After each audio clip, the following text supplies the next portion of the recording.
ESG stands for Environmental, Social, and Governance. You can think of it as an analysis framework to help measure and quantify the degree to which an organization is operating in a sustainable manner. Environmental assessment criteria help stakeholders understand an organization's impact on the environment and the climate, like its greenhouse gas emissions, and its management team's stewardship over natural resources, like fresh water. While understanding environmental risk and impact is a big part of the ESG framework, the concept of sustainability in this context extends well beyond just the environment. The S pillar, social, examines an organization's social impact. It seeks to understand how well leadership manages relationships with stakeholders, including fair wages for workers, generating positive outcomes in the communities where they operate, and taking accountability for the actions and inactions of supply chain partners in other parts of the world. The G, as we know, is governance. So, how is the firm led and managed? Stakeholders are increasingly taking note that a healthy corporate governance function can make or break progress in the E and the S realms, but can even create existential threats for business operations more broadly. ESG as we know it evolved from a number of older sustainability-themed acts and frameworks, including EHS, Environmental Health and Safety, and CSR, or Corporate Social Responsibility. But these older frameworks took more of a philanthropic approach, implying that management teams should do good because it's the right thing to do. What's somewhat unique about ESG is that it looks at these issues through the lens of business risk and opportunity, which tends to resonate more clearly with the investment community. These rapidly changing market and non-market conditions have created the ESG landscape as we see it today. This includes the emergence of ESG rating agencies, ESG scores, mandatory public reporting, often called ESG disclosure, and countless sustainability-themed funds and investment strategies. I've never eaten at a Cracker Barrel, as I have never lived in a place where a Cracker Barrel exists, so perhaps I am uniquely positioned to make the following assessment. When I look at the old Cracker Barrel sign, I don't imagine anything else but a rustic, old-timey, southern-flavored restaurant and gift shop. When I look at the new Cracker Barrel sign, I can imagine any number of things. A bar of soap, a bag of frozen vegetables, a real estate brokerage, a medication for toenail fungus. It could be anything, really. But if it's neatly within the currently fashionable design aesthetic that says all branding should be as generic and nondescript and soulless as possible, it shouldn't say anything about the product or service that's being offered, and somehow, this is supposed to be a good thing. How is it supposed to be a good thing? Well, I can't say. I guess you have to be a fancy marketing professional with a fancy Ivy League business degree to understand all that. Oh, but wait. It's not the new Cracker Barrel sign anymore, is it?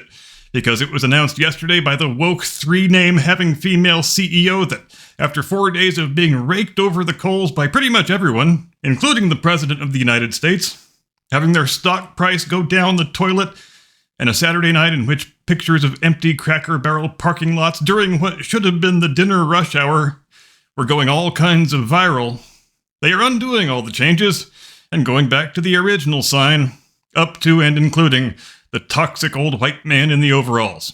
And yes, there's a lot of things you can call this. You can call it Bud Light 2.0. You can call it New Coke 2.0. You can call it another major victory by the forces of reason and normalcy against the forces of woke leftist tyranny. And maybe it's all of those things. But it's also something far more important than that. It is the long overdue and much deserved death knell of ESG in big business. And Donald Trump just drove the last nail into the coffin. It's Wednesday, the 27th of August. This is Curmudgeon's Corner.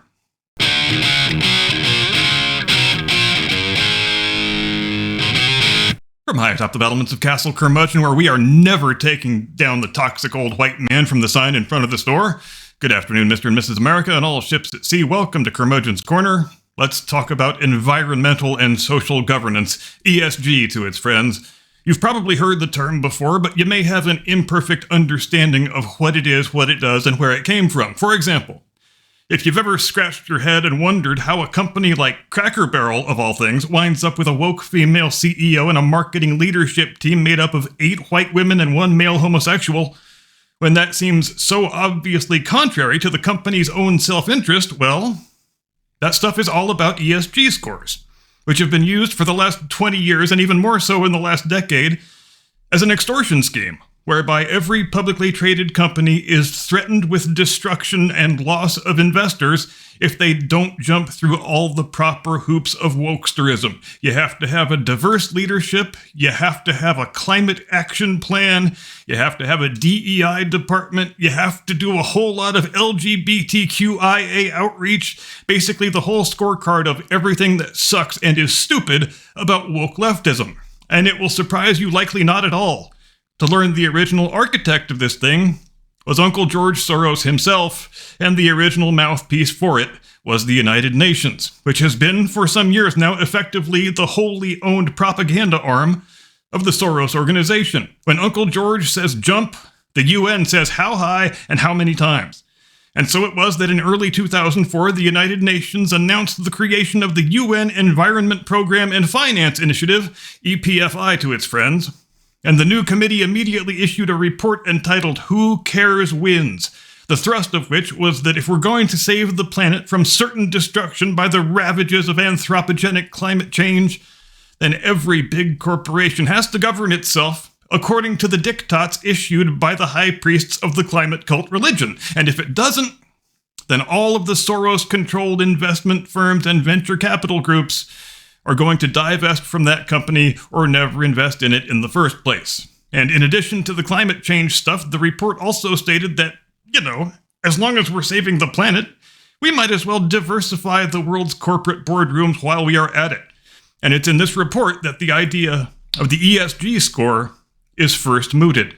This is going to be an all-encompassing metric that keeps track of how well your company is doing at living up to not only the ideals of the climate cult religion, but also at keeping toxic white male heterosexuals the hell out of your boardrooms and C-suites. And the ESG score becomes, to all intents and purposes, a woke sword of Damocles, hanging over the head of every corporation in the civilized world, the implicit threat being, you better have your climate action plan in order, you better be buying all of your carbon credits, you better get to work replacing your white male executives with black woman executives.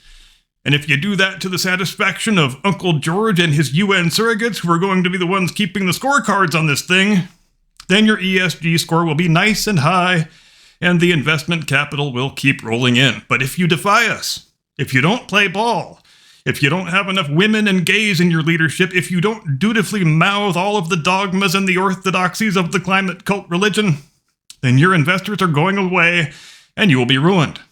And you have to give Uncle George a certain amount of credit here, because as real-life movie villains who seek to utterly destroy Western civilization go, he's a pretty smart one. And in the ESG thing, he came up with a really damned effective scheme of advancing that goal by coercing companies into governing themselves according to the precepts and the priorities of woke leftism, and of course radically against their own self-interest and the interests of their customers.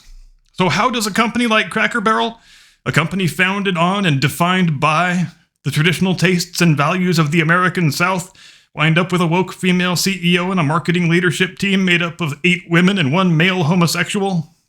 How does a company like that wind up with a DEI department? How does a company like that wind up doing gay pride events with rainbow-painted rocking chairs on the porch? How does a company like that wind up erasing the old white man from the sign out front when none of their customers ever had the slightest problem with him? Well, because pumping up your company's ESG score to the highest number possible has become an all-consuming goal that must be achieved at any and all costs. And in the last 10 years, it's reached a real crescendo of insanity.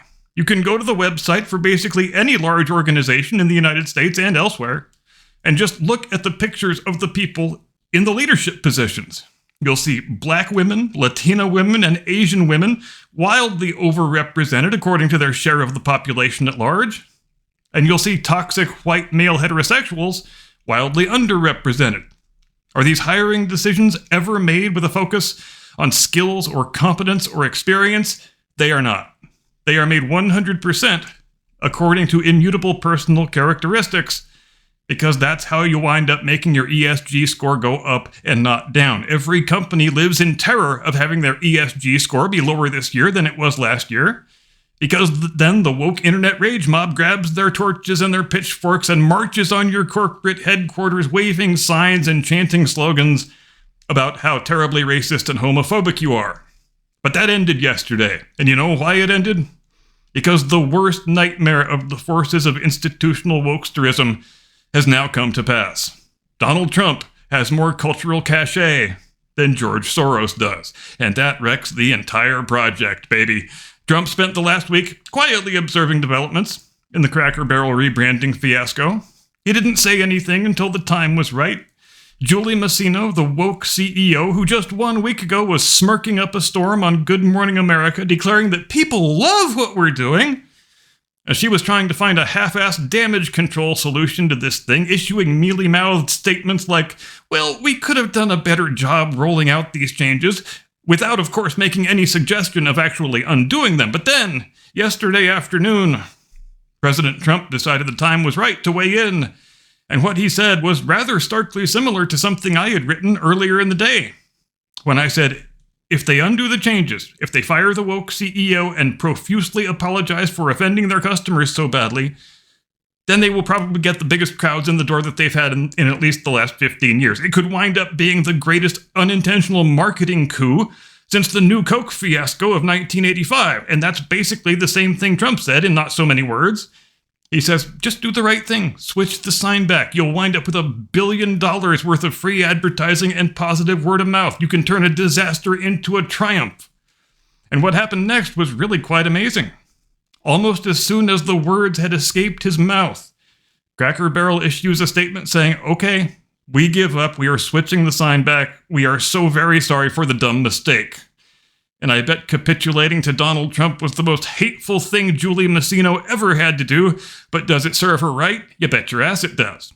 And I'm uncertain exactly in what corner of Mordor George Soros' Mount Doom villain lair is located, but I expect there were many loud lamentations heard emanating from the upper reaches of the tower last night, as Frodo Trump tossed the ring of ESG power into the lava and the eye of Sauron blinked out for the very last time. I wish I could have been there for it. I bet it was quite a sight to behold. And Mr. President, if you're watching, I just want to say no, I am not tired of winning yet. In fact, I think I can tolerate quite a bit more winning as long as I keep myself sufficiently hydrated with delicious leftist tears. I'm done. That's all I've got. Thanks for watching. See you next time. Get off my lawn.